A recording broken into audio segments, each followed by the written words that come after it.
یوسف علیہ السلام کا قصہ سب سے خوبصورت اللہ کہہ رہا ہے کہ یہ سب سے خوبصورت کہانی ہے جو ہم آپ کو سنانے لگے ہیں، اور یہ پورے قرآن میں ایک ہی صورت ہے، مکمل صورت ہے، مسلسل صورت۔ اور یوسف علیہ السلام اور موسیٰ علیہ السلام میں کچھ مطابقتیں ہیں، یعنی کچھ آپس میں ملتے جلتا نظام چلتا ہے۔ یوسف علیہ السلام کے قصے میں ماں کا ذکر کوئی نہیں، باپ کو ہائی لائٹ کیا۔ موسیٰ علیہ السلام کے قصے میں باپ کا ذکر کوئی نہیں، ماں کو ہائی لائٹ کیا۔ ایک نبی کے ذریعے سے ماں کا مقام بتایا ہے اور ایک نبی کے ذریعے سے باپ کا مقام بتایا ہے، اور بطور باپ جیسا یعقوب علیہ السلام کو قرآن نے پیش کیا ہے اور کسی کو نہیں پیش کیا، کسی اور کو پیش نہیں کیا۔ یوسف علیہ السلام کو پانی میں پھینکا گیا، موسیٰ علیہ السلام کو بھی پانی میں پھینکا گیا۔ یوسف علیہ السلام کو پھینکنے والے بھائی تھے اور موسیٰ علیہ السلام کو پھینکنے والی ان کی والدہ تھی۔ موسیٰ علیہ السلام جا کے مصر کے دربار میں پہنچے اور یوسف بھی پانی سے نکل کر مصر کے دربار میں پہنچے۔ یوسف علیہ السلام پہ تہمت لگی، موسیٰ علیہ السلام سے خطا ہو گئی، تہمت نہیں، واقعی ہو گیا، قتل ہو گیا۔ موسیٰ علیہ السلام کو مصر سے بھاگنا پڑا، یوسف علیہ السلام کو مصر میں قید ہونا پڑا۔ موسیٰ علیہ السلام کنعان سے دوبارہ مصر آئے اور یوسف علیہ السلام نے کنعان سے اپنے سارے عزیز و اقارب کو دوبارہ مصر میں بلا لیا۔ موسیٰ علیہ السلام کا بچپن ماں کے گرد گھومتا ہے، یوسف علیہ السلام کا بچپن باپ کے گرد گھومتا ہے۔ یوسف علیہ السلام کو بھائیوں نے دھکا دیا اور موسیٰ علیہ السلام کو بہن نے ماں تک پہنچایا۔ وہاں بھائیوں نے دھکا دیا، باہر نکلا، یہاں بہن نے ہیلے کے ساتھ واپس ماں کی گود میں پہنچایا۔ بہت ساری مناسبات ہیں، اچانک جو ذہن میں آئی میں نے سنا دیا، اب غور کرو گے تو اور بہت سی نکل آئیں گی۔ یوسف علیہ السلام کو خواب آتا ہے، وہ خواب اپنے باپ کو بتاتے ہیں۔ انی رأیت 11 کوكبا والشمس والقمر رأیتهم لی ساجدین۔ بچے کو باپ اپنے ساتھ اس طرح جوڑے مانوس کرے کہ بچہ دل کا حال باپ کو بتائے یا ماں کو بتائے، یہاں سے یہ سبق ملتا ہے۔ آج کل کے بچوں کو خواب آئے گا تو دوست کو بتائیں، ابے کو نہیں بتائیں، جو ابا موبائل سے فارغ نہیں، کمپیوٹر سے فارغ نہیں ہے، اور اماں کو بھی ڈرامے سے فرصت نہیں ہے، تو وہ دوست کو بتائے گا۔ آج کے ماں باپ نے اولاد سے دوستی ختم کر دی، ایک گھر میں رہ کر دوستی نہیں، ہاں جی کھانا کھا لو، کپڑے پہن لو، اسکول چلے جاؤ، ٹیوشن کے لیے چلے جاؤ، ٹیوٹر آ گیا چلے جاؤ، قاری صاحب آ گئے چلے جاؤ، کتنے گریڈ آئے، کتنے اے آئے، کتنے بی اے کے پتہ نہیں اے بھی کتوں آ گیا نا مراد۔ یوسف علیہ السلام اپنے دوست یا اپنے بھائی کو نہیں سناتے، اپنے ابا کو سناتے۔ یہ ایک سبق ہے والدین کے لیے کہ اولاد کو اتنا اعتماد دو کہ اپنے دل کی باتوں میں بتا سکے، اپنا ہمدم ہم راز تمہیں بنائیں، دوستوں کو نہ بنائیں۔ دوستوں سے غلط مشورے آئیں گے، ماں باپ سے صحیح مشورے آئیں، لیکن جب ایک قانونی سی زندگی بن جاتی ہے، اور خاص طور پر آج کا جو نظام تعلیم ہے، اس نے ایک بے رحم فضا پیدا کر دی۔ ایک معصوم ننھا 3 برس کا بچہ وہ اسکول کا بوجھ لے کے جاتا ہے، روتا ہوا آتا ہے، روتا ہوا، اس کے دل میں ماں باپ کی محبت جنم ہی نہیں لی، جنم لی ہوئی محبت مر کے دفن ہو جاتی ہے، ختم ہو جاتی ہے، اس کے سارے نیورون جل جاتے ہیں جب اس کو پریشر ڈالا جاتا ہے، پیچھے سے بجلی کا پریشر زیادہ آئے گا یہ اڑ جائیں۔ ایسے جب اس پر پریشر پڑتا ہے، کبھی ٹیوشن، کبھی اسکول، کبھی گریڈ، کبھی ادھر، اس کے سارے وہ نیورون جو ہوتے ہیں وہ جل جاتے ہیں۔ جب وہ شعور میں آتا ہے تو وہ سمجھتا نہیں ماں باپ کون ہے، دماغ تو ختم ہو چکا ہے۔ تو یوسف علیہ السلام اپنے والد کو بتا رہے ہیں کہ میں نے یہ خواب دیکھا۔ والد خواب کی تعبیر جاننے والے ہیں، وہ فرماتے ہیں بھائی کو نہ بتا، بھائیوں کو نہ بتا کہ کہیں کوئی چکر نہ چلا دیں تیرے خلاف۔ اس سے پتہ چلتا ہے کہ ایک حدیث استعینوا علی امورکم بالکتمان فإن صاحب النعمت محسود، اگر اللہ تعالیٰ کوئی تمہیں دے تو چھپانے کی کوشش کرو کہ نعمتوں کو دیکھ کر کچھ لوگ محبت کرتے ہیں، کچھ لوگ حسد کرتے ہیں، اور حسد کی نظر آدمی کو کھا جاتی ہے، اور حسد کا ایسی بیماری کہ اس کا علاج ہی کوئی نہیں۔ اللہ نے کہا دشمن کا علاج ہے کیا؟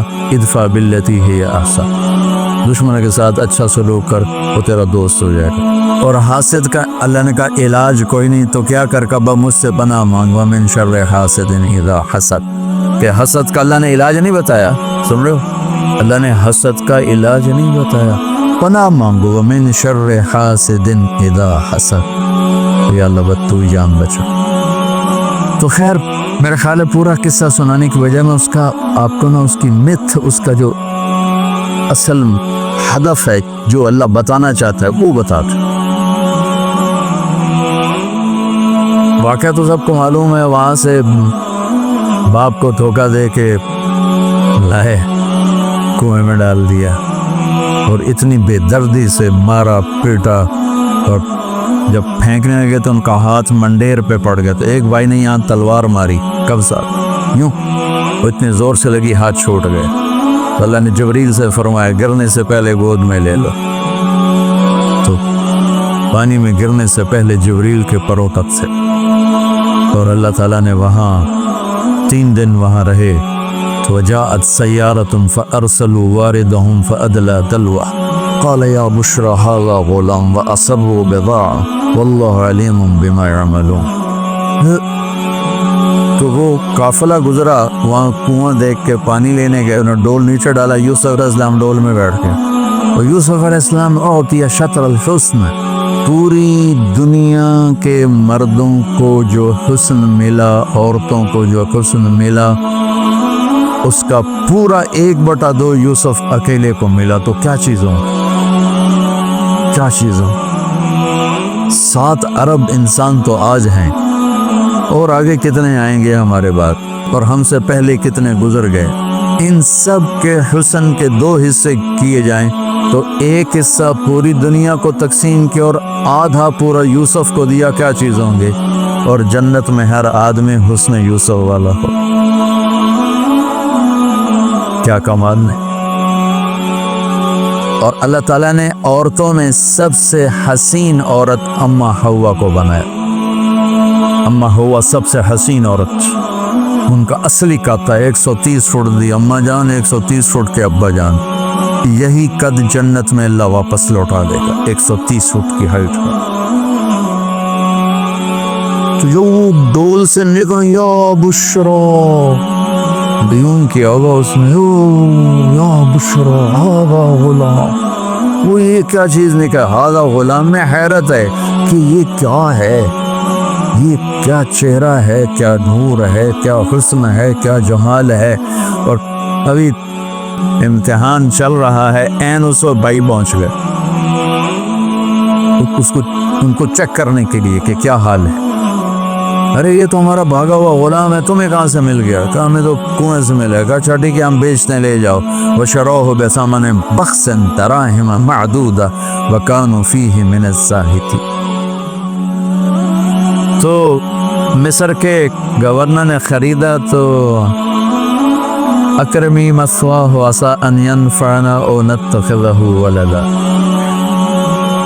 اور موسیٰ علیہ السلام کو بھی کہا، فرعون کی بیوی نے قرۃ عین لی ولک عسیٰ ان ینفعنا او نتخذہ ولدا، ایک مناسبت یہ بھی ہے، ادھر بھی کہا جا رہا ہے نتخذہ ولدا، ادھر بھی کہا جا رہا ہے نتخذہ ولدا۔ تو وہاں فرعون نے کہا تیری ٹھنڈک ہوگا، میری تو نہیں لگتا، میں تو لگتا ہے یہی مینوں مارے گا۔ تو ولما بلغ شدہ آتیناہ حکما وعلما وکذلک نجزی المحسنین، جب وہ جوانی میں آئے اور حسن سورج کی طرح چمکا تو عزیز مصر کی بیگم فتنے میں پڑ گئی، وراودته التي هو في بيتها عن نفسه وغلقت الابواب وقالت هيت لك، یہ ہیت لک بم ہے، پم هيت لك هيت لك هيت لك هيت لك هيت لك هيت لك هيت لك هيت لك هيت لك. کتنی دفعہ اس کو پڑھا جا سکتا ہے؟ یہ اس واقعہ کی خوفناک شکل کو بتانے کے لیے یہ لفظ یہ پمر ہیت لک ہیت لک ہیت لک ہیت لک ہیت لک ہیت لک. اس کو امالہ کر کے ہیت لک ہیت لک ہیت لک. اتنی دفعہ اس کو پڑھا جا سکتا ہے اس انداز میں، یہ بتانے کے لیے کہ یوسف علیہ السلام پر کتنی بڑی گھاٹی آ گئی تھی اور ایک جملے سے سارا باطل چاک ہو گیا. معاذ اللہ انہ ربی احسن مثواہ انہ لا یفلح الکافرون. ہاں زلیخا یہ نہیں ہوگا جو تم چاہتی ہو، یعنی وہ کمرے بند، تالے لگائے، پہرے کھڑے کیے اور دروازے بند. یوسف علیہ السلام نے دیکھا کہ میں کہیں بھی نہیں بھاگ سکتا، لیکن یہ دروازہ یہاں تک تو بھاگ سکتا ہوں. تو کہ یا اللہ بھائی یہاں تک دوڑنا میرا کام ہے، آگے راستہ دینا تیرا کام. جو دروازے کے قریب ہے تو ٹھک تالا ٹوٹا دروازہ کھل گیا، ٹھک تالا ٹوٹا دروازہ کھل گیا، ٹھک تالا ٹوٹا دروازہ کھل گیا. بھاگتے بھاگتے آگے پیچھے یہاں تک کہ بڑے دروازے پر آ کر اس کا پیچھے ہاتھ پڑا، کرتا پٹ گیا اوپر سے اس کا خمیدار کے. وَاسْتَبَقَ الْبَابُ وَقَدَّتْ قَمِيصَهُ من دبر وَأَلْفَ يَا سَيِّدَهَا لَدَى الْبَابِ. اس نے اسی وقت پینترا بدلا. مَا جَزَاءُ مَنْ أَرَادَ بِأَهْلِكَ سُوءًا. اور اس کی چالاکی دیکھو، وہ تو نہیں اس کو قتل کروانا چاہتی، لیکن جرم یہ بتائے گی جس پر قتل ہوتا ہے تو خود ہی سزا تجویز کر دے. إِلَّا أَن يُسْجَنَ أَوْ عَذَابٌ أَلِيمٌ. کہ بھائی کوڑے چھوڑے مارے جائیں یا قید کیا جائے، قتل نہ کیا جائے. خود ہی سزا تجویز کی کہ کیا جزا ہے اس کی جو تیرے گھر والوں کے ساتھ برائی کا ارادہ کرے، سوائے اس کے کہ اسے قید کیا جائے یا اس کو کوڑے مارے جائیں. قتل نہیں کہا کہ وہ تو اپنی خواہش ابھی پوری کرنا چاہتی، اس کا نشہ بھی نہیں اترا. کہ راودتنی عن نفسی، بھائی میں نے کچھ نہیں کیا، اسی نے مجھے بہکایا. تو وہاں ایک بچے نے گواہی تھی. شہد شاہد من اہلہا. کرتا دیکھ لو، ان کان قمیصہ قد من قبل فصدقت وهو من الكاذبین وان کان قمیصہ قد من دبر فکذبت وهو من الصادقین. فلما رأى قمیصہ قد من دبر قال انه من کیدکن ان کیدکن عظیم. یوسف اعرض عن هذا واستغفری لذنبک انک کنت من الخاطئین. کیا خوبصورت قرآن نقشہ کھولتا، وہ بھی مصر کا حسن کھولتا، وہ بھی مصر کا حسن. ایسے ٹھاٹھے مارتی ہوئی جوانی، اور ادھر نبی ابن نبی ابن نبی ابن نبی. ادھر بھی کمال ہے. واحد ہستی ہیں یوسف علیہ السلام، جن کا باپ نبی، جن کا دادا نبی، جن کا پردادا نبی، جو خود نبی. یہ اس لیے میرے نبی سے پوچھا گیا یا رسول اللہ من اکرم الناس، سب سے عزت دار کون ہے؟ آپ نے کہا یوسف علیہ السلام، کہ جو خود بھی نبی، ان کے باپ بھی نبی، ان کے دادا بھی نبی، ان کے پردادا بھی نبی.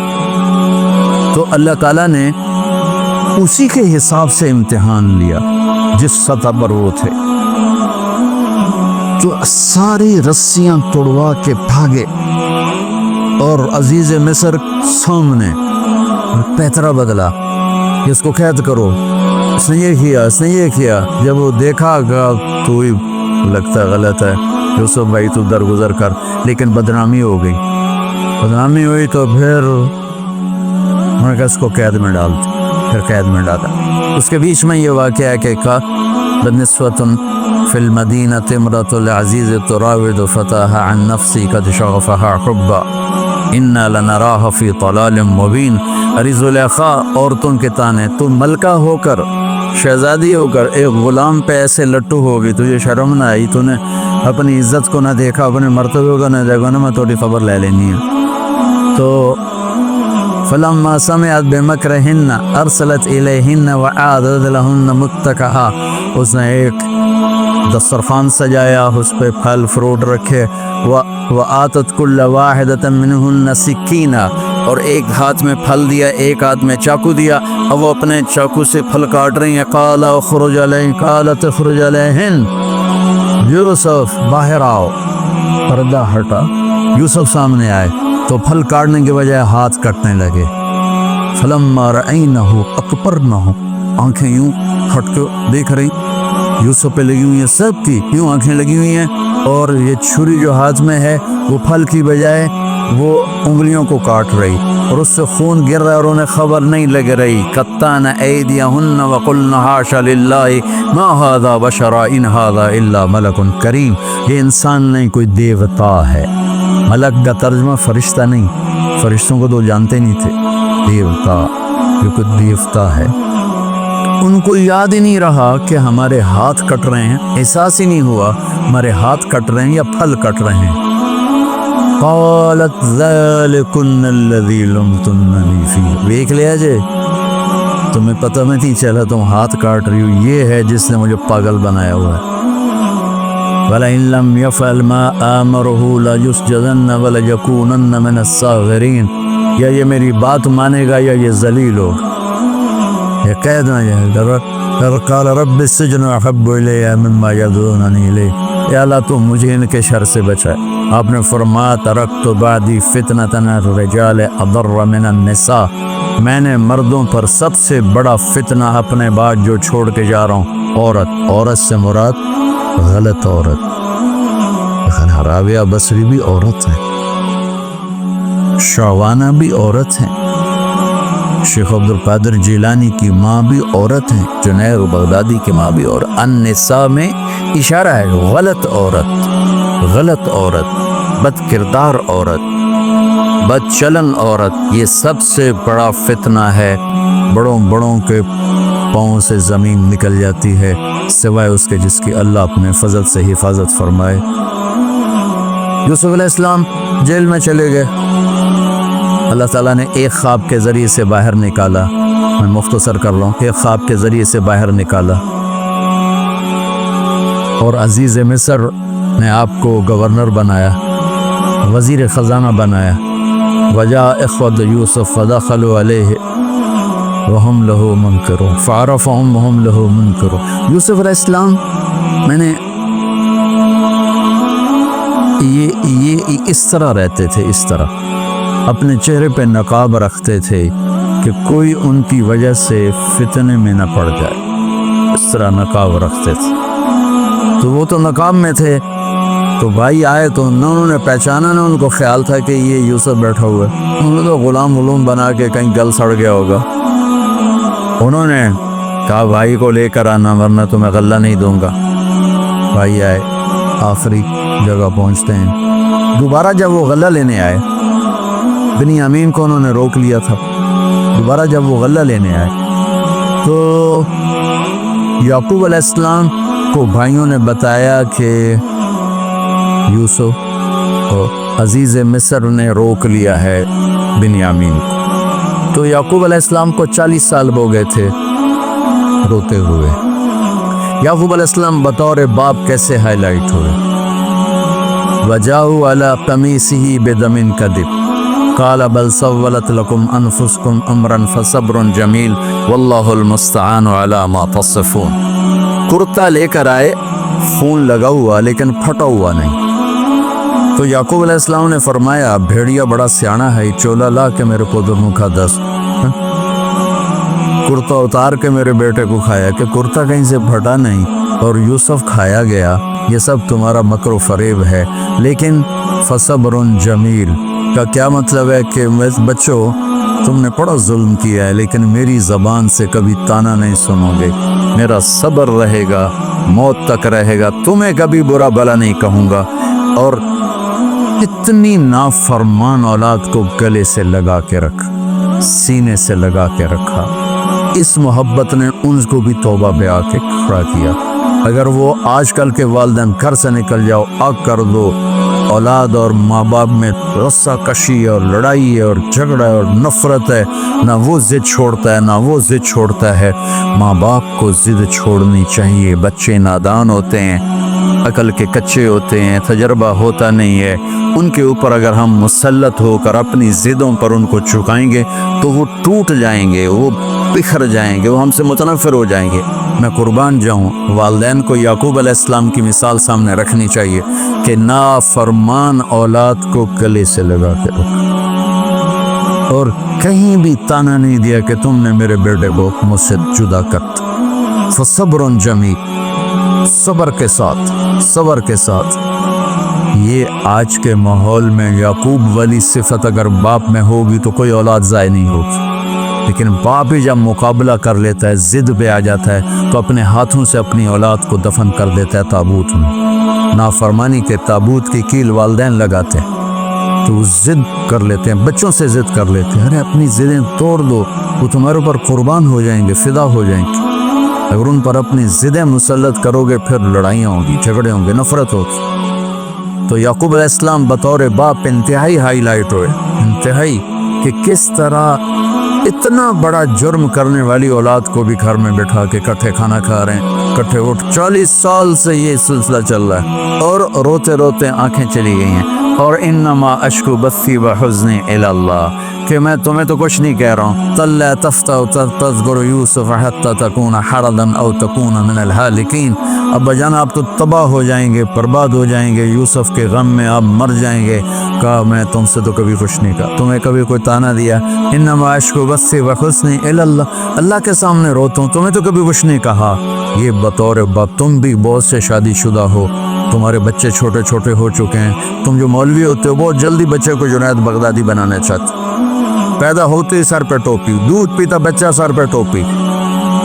یعقوب علیہ السلام کو پڑھو تاکہ تمہیں پتہ چلے کہ بچوں کو دین پہ کیسے لانا ہے۔ عام طور پر سورہ یوسف میں یوسف علیہ السلام کو ہائی لائٹ کیا جاتا ہے، میں یعقوب علیہ السلام کو ہائی لائٹ کرتا ہوں کہ میں ان کو بطور باپ جو دیکھتا ہوں وہ کو یوسف علیہ السلام سے کم درجے کی اہمیت نہیں ہے یعقوب علیہ السلام کی سورہ یوسف میں، لیکن سارے مفسرین بھی اور واعظین بھی اور خطیب یوسف یوسف یوسف یوسف، تو یعقوب علیہ السلام کو کوئی ہائی لائٹ نہیں کرتا کہ یعقوب بطور باپ کس طرح قد آور ہے۔ اللہ کی قسم آسمان سے ان کا سر لگ رہا ہے، اتنی قد آور شخصیت ہیں یوسف علیہ السلام کے ساتھ ساتھ بطور باپ، ان کی گرد تو کہانی گھوم رہی ہے، انہوں نے ہائی لائٹ تو ہونا ہی ہونا ہے کیونکہ ان کے گرد کہانی گھوم رہی، لیکن اسی کہانی میں یعقوب علیہ السلام کا قد بھی آسمان سے جا کے لگ رہا ہے کہ اولاد کو لے کے چلنا کیسے،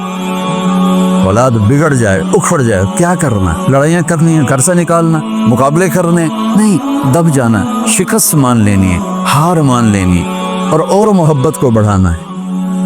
محبت ایک ایسا جادو ہے جو سر چڑھ کے بولتا ہے اور ایک نہ ایک دن واپس لے کر آتے ہیں، لیکن مقابلے، بیوی سے مقابلہ، بچوں سے مقابلہ، بھائیوں سے مقابلہ، مقابلے نے تو ہمیں ہماری زندگی تلخ اور تباہ اور سیاہ کر کے رکھا۔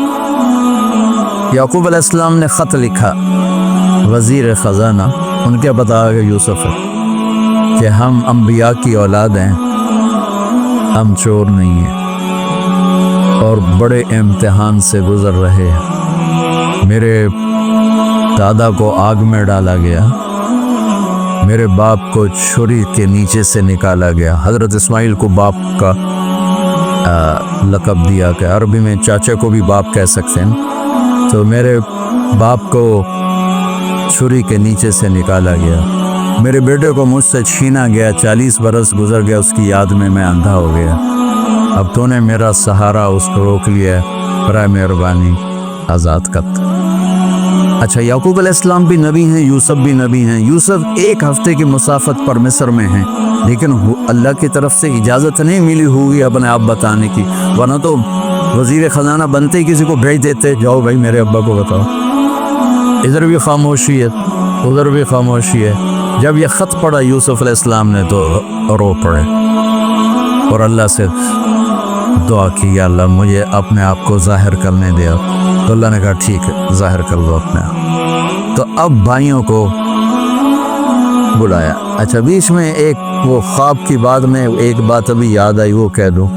یوسف علیہ السلام بے گناہ قید میں گئے تھے، بادشاہ نے خواب دیکھا ہے، تو یوسف ای الصدیق افتنا فی 7 بقرات سمان یاکلہن 7 عجاف و 7 سنبلات خضر و اخرى یابسات لعلی ارجع الی الناس لعلهم یعلمون۔ تو بھائی یوسف ہمارے بادشاہ نے یہ خواب دیکھا ہے، آپ تعبیر دے دو۔ تو انسانی فطرت کا تقاضا ہے، یوسف کہتے مجھے بے گناہ جیل میں ڈالا، میں تمہیں تعبیریں دوں، جاؤ دفع ہو جاؤ، نہیں دیتا۔ یہ رد عمل، عقلی رد عمل یہ ہے کہ میں نہیں دیتا تمہیں تعبیر، میرا کیا قصور ہے، مجھے کیوں جیل میں ڈالا ہوا ہے، جاؤ بھاگ جاؤ، میں نہیں دیتا تعبیر۔ اور ایمانی رد عمل کیا تھا کہ انہوں نے صرف تعبیر مانگی، انہوں نے فسر و دبر و بشر، انہوں نے ایک شے مانگی تعبیر، تو فسر کہہ دو، عبر کہہ دو، انہوں نے تعبیر بھی دی، قحط سے نکلنے کا طریقہ بھی بتایا، اور قحط کے بعد خوشحالی آنے کی خوشخبری بھی سنائی۔ یہ نبی کے اخلاق۔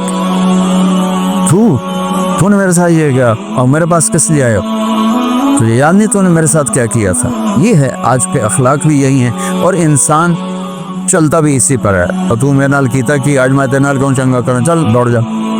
اور میں قربان جاؤں اخلاق یوسف پر کہ عبر و دبر و بشر، تعبیر بھی سنائی، طریقہ بھی بتایا، بشارت بھی سنائی کہ آئے گا سال، پھر ثم بارشیں بھی ہوں گی اور چہل پہل بھی ہوگی۔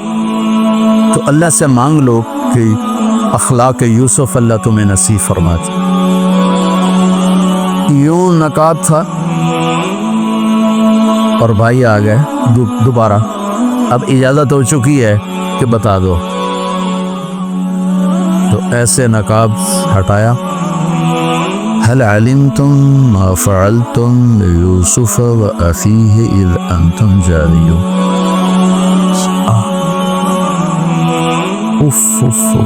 جو کچھ بھائیوں نے کیا تھا تو اس کے لحاظ سے میرے ذہن میں جملہ بنتا ہے، قد علمتم ما ظلمتم بيوسف وأخيه إذ أنتم عامدون۔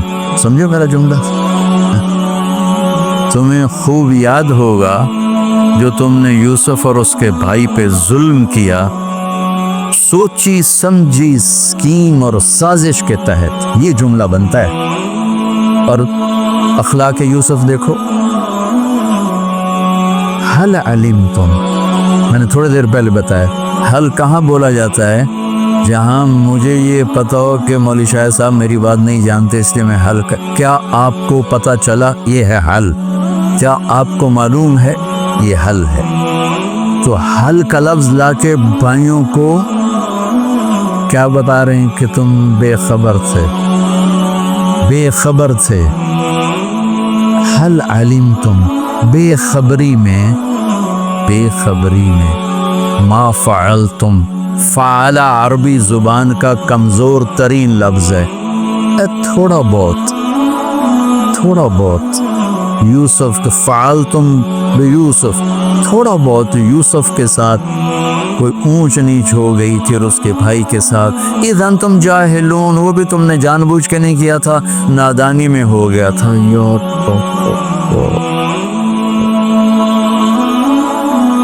اتنا بڑا صرف، دیکھو ہاتھ جوڑتا، یہ اخلاق اللہ سے مانگو۔ مقرروں سے پاکستان بھرا پڑا ہے، مفسرین سے، واعظین سے، ناصحین سے، مصنفین سے پاکستان بھرا پڑا ہے، مدرسین سے، شارحین سے پاکستان بھرا پڑا ہے، اور اس اخلاق والے کو ڈھونڈنے نکلو گے، بوڑھے ہو کے گھر آؤ گے، ملے گا کوئی؟ آئے عشاق گئے وعدہ فرضہ لے کر، اب انہیں ڈھونڈ چراغ رخ سیبا لے کر، کہ ملے گا ہی کوئی نہیں۔ اللہ اکبر، حل علمتم، کچھ بے خبری میں ہوا، ما فعلتم، بہت تھوڑا سا ہوا، بیوسف و اخیہ، واقع ما ظلمتم یوسف آنا چاہیے تھا، سیدھا ڈائریکٹ مفعول بہی بنا کے، فعلتم کے ساتھ مفعول بہی کو با کے ساتھ جدا کر دیا، پھر اور ہلکا کر دیا، وَأَخِيهِ إِذْ أَنْتُمْ جَاهِلُونَ، اس وقت تمہیں خبر نہیں تھی۔ بھائیوں کا جو رد عمل ہوا، أَإِنَّكَ لَأَنْتَ يُوسُف، أَإِنَّكَ شک، لَأَنْتَ یقین، اِنَّکَ خوف لَأَنْتَ امید اِنَّکَ گھبراہٹ لَأَنْتَ اطمینان اِنَّکَ پریشانی لَأَنْتَ کچھ سکون. یہ مختلف کیفیات اس دو جملوں دو لفظوں میں ہیں جس کو میں اپنے چہرے کے ایکسپریشن سے نا ترجمہ کیا کرتا ہوں. اِنَّکَ لَأَنْتَ یوسف، میرے چہرے کی تبدیلی دیکھیے. اِنَّکَ لَأَنْتَ یوسف. سبحان اللہ سبحان اللہ. آپ کہیں یوسف ہے نا، یوسف ہے نا. شک، یقین، خوف، اطمینان، پریشانی، سکون. کیا قرآن نے لفظ بولا ہے اور کتنے خوبصورت انداز میں دو کیفیتوں کو کیا خوبصورت کر کے پیش کیا. اِنَّکَ لَأَنْتَ یوسف انا یوسف فہذا اخی قد من اللہ علینا. سورہ یوسف نہیں، پورے قرآن کا خلاصہ سنو. انہ من یتق ویصبر فإن اللہ لا یضیع اجر المحسنین. میرے بھائیو، جو صبر اور تقوی سے کام لیتا ہے اللہ اسے کبھی ضائع نہیں کرتا. سارے قرآن کی تعلیمات ایک جملہ من یتق ویصبر، من یتق ویصبر. جو تقوی اور صبر کا دامن تھام لیتا ہے وہ کبھی ضائع نہیں ہوتا ہے. تقوی میں اشارہ تھا زلیخا کے قصے کی طرف کہ تقوی پہ اس سے بڑا وار کوئی نہیں ہو سکتا تھا، تو اس کو سہ کر سلامت رہے کوہ کاف کی طرح اور ہمالیہ پہاڑ کی طرح. تو زلیخا کی طرف اشارہ کیا لفظ تقوی کے ذریعے کہ مجھ پر ایک امتحان گزرا ہے اور اللہ نے مجھے اس میں سرخرو کیا، اور اللہ کی قسم اللہ ہی بچاتا. کبھی دعویٰ نہ کرنا، کبھی دعویٰ نہ کرنا، کبھی دعویٰ. میں دعوے سے اتنا ڈرتا ہوں جتنا آپ سے ڈرتا ہوں. مجھے خیال بھی آ جائے تو میں توبہ کرتے کرتے نفلوں میں لگ جاتا ہوں، یا اللہ میری جان بچا، میرا کوئی دعویٰ نہیں میرے مالک، تیری عزت کی قسم سب تیرا دیا ہوا ہے. تو یوں کر دے تجھے ایک سیکنڈ میں بھی بہت دیر کی بات، پل کہ کروڑویں حصے میں زیر و زبر کر دے تجھے طاقت. تو میت کے تقوی گناہوں سے بچنا، تو زلیخا کا قصہ اس میں فٹ ہوتا ہے.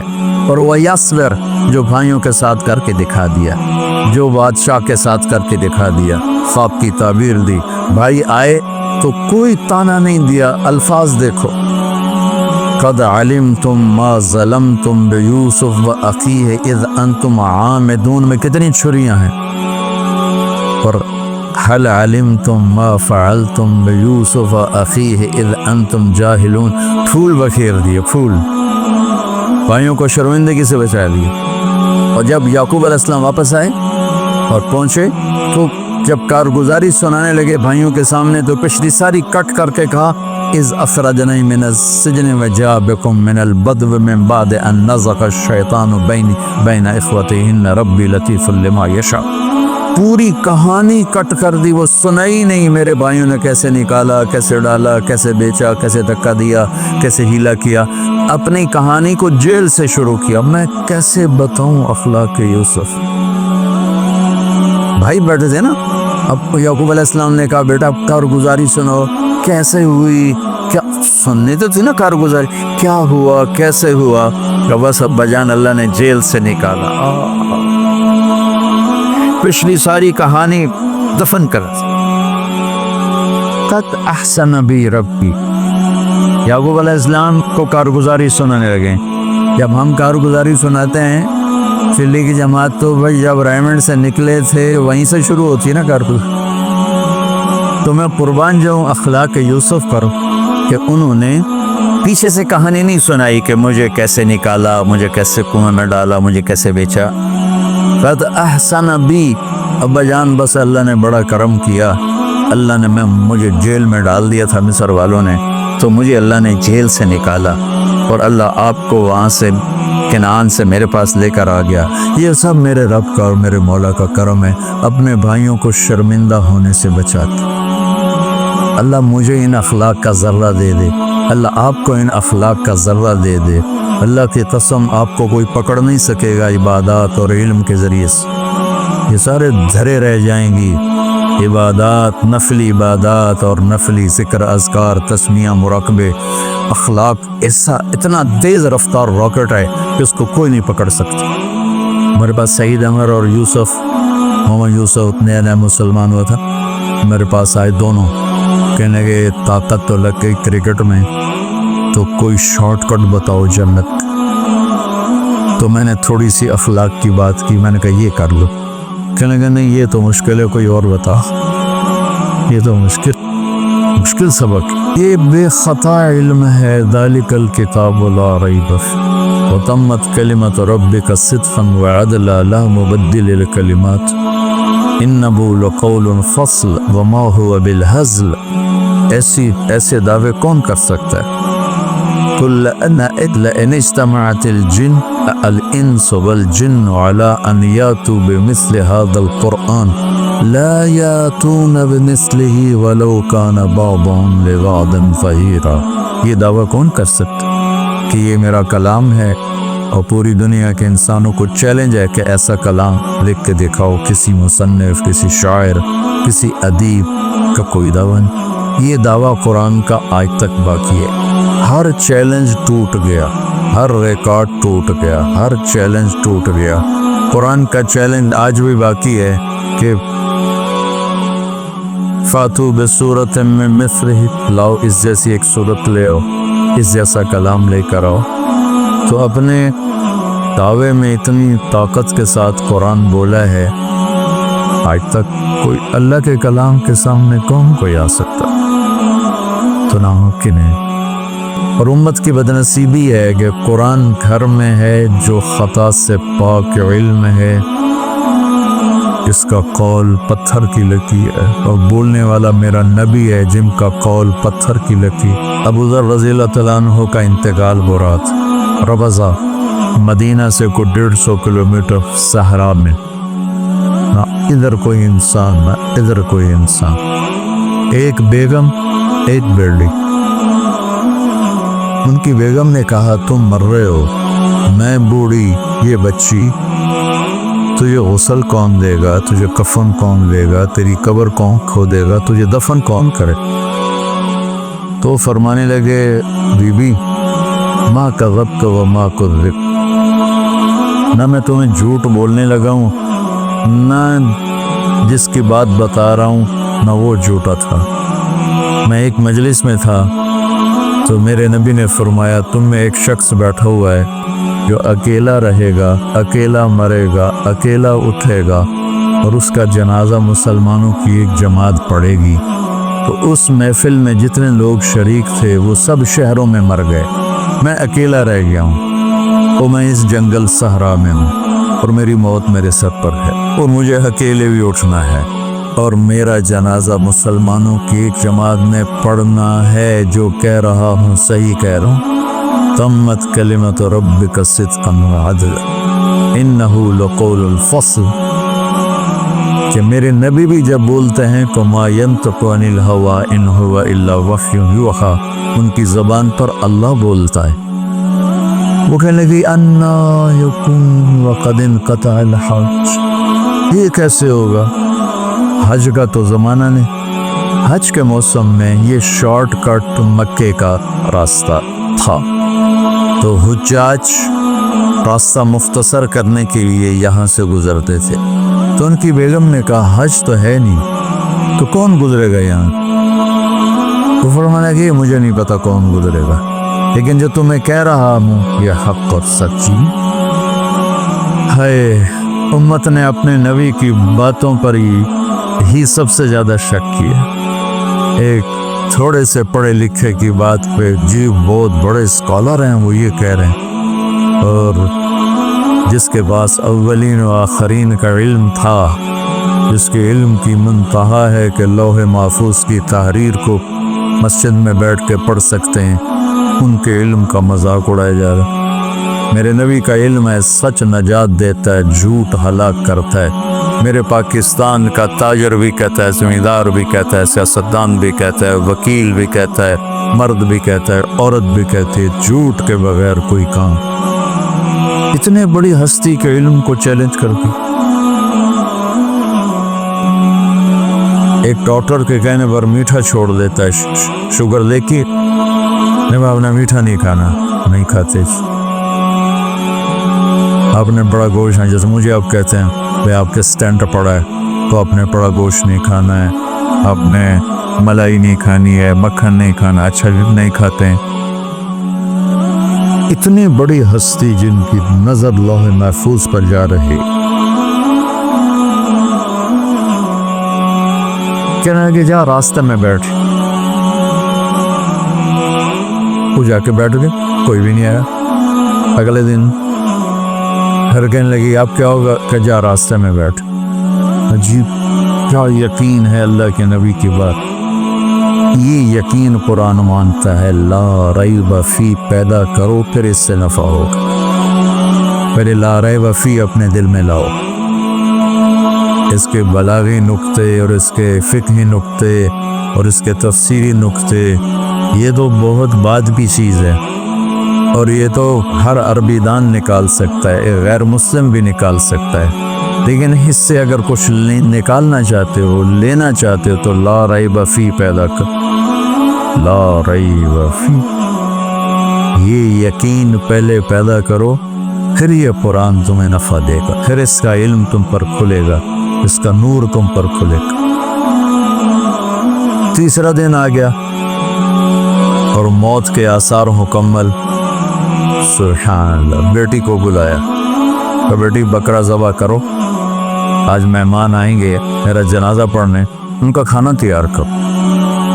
وہ بیچاری بیٹی ہوئے چلو مردہ بیو چلو دی گل پوری کر دے، کملے تھے کہیں ہمارا کون ہی تھویا ہوئے، تو اس نے انہوں نے باپ کے کہنے پر ایک بکرا ذبح کیا اور بیگم سے کہا جاؤ، جا کے راستے میں بیٹھ۔ کافی دیر گزر گئی تو غبار اڑتا ہوا نظر آیا۔ جب وہ غبار دیکھا تو یہ کھڑی ہو گئے، انہیں ایسے ایسے ایسے ایسے اپنی چادر سے اشارہ کیا، تو وہ لوگوں نے دیکھا کہ ایک عورت دور سے چادر ہلا رہی، ہاتھ ہلا رہی۔ انہوں نے سواریوں کو موڑ دیا، یہ 20 اونٹ سوار تھے۔